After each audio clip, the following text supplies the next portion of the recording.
Hi guys! Mag-prepare tayo ng ating lulutuing pang tanghalian.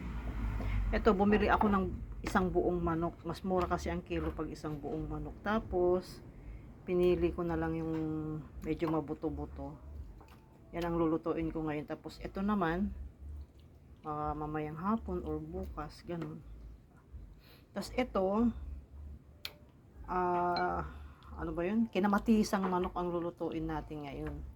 Para din siyang tinola, pero hindi ganun karami ang sabaw. So, ito na yung luya, kamatis, tsaka lalagyan natin siya ng maliliit na ampalaya. Parang ano to lutong Ilocano. Andito lang ako sa lababo maghahanda ng ating lulutuin. Tsaka lalagyan ko siya ng bagoong isda.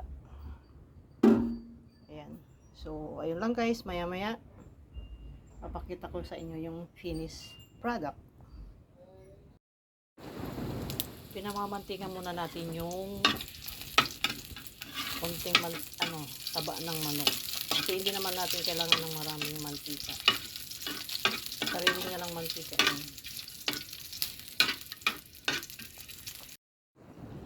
So ayan na, meron na siyang kaunting mantika. Dito lang yan sa taba niya.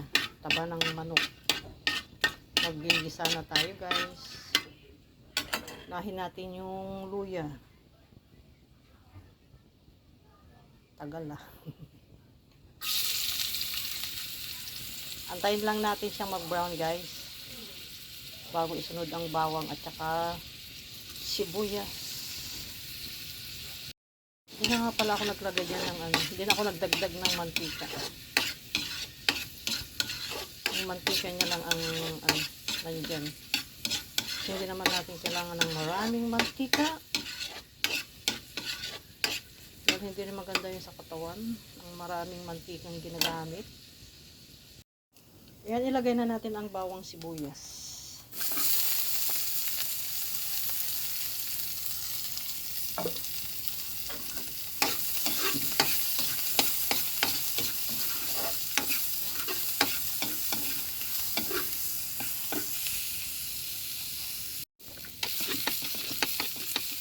Ilagay na natin ang manok.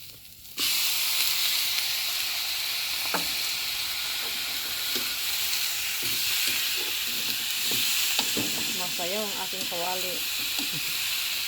Yung isa nakahawak sa sandok, yung isa nakahawak sa cellphone.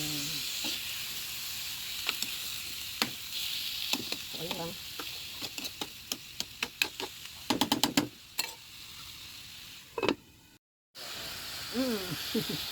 So ayan na guys, na mekos-mekos na.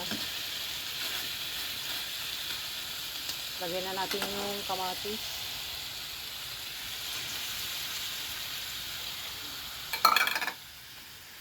Ganun din. Mekos-mekos din natin yan.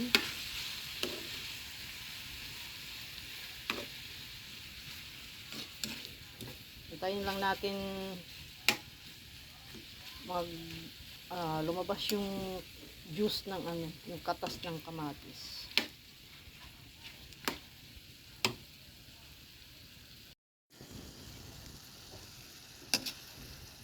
Ayan, pwede nang lagyan ng bagoong.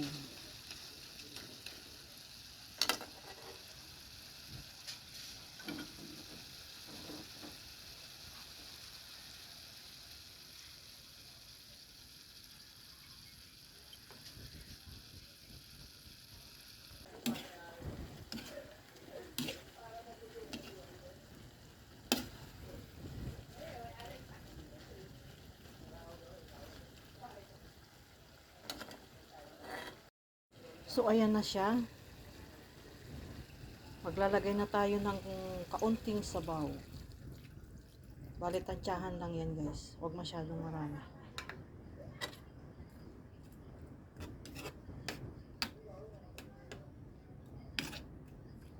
So pakukuluin natin siya. Tapos sunod na ang ampalaya.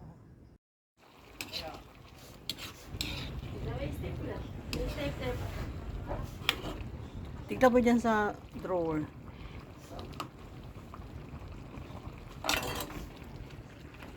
Ilalagay natin yung ampalaya. Tsaka yung siling haba.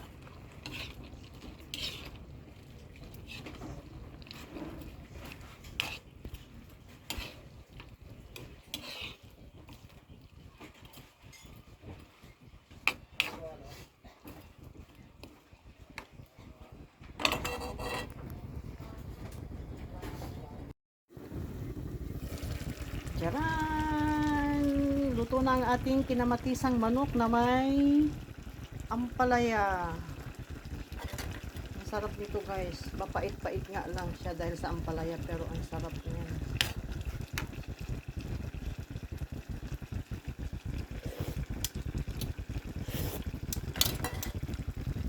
Okay.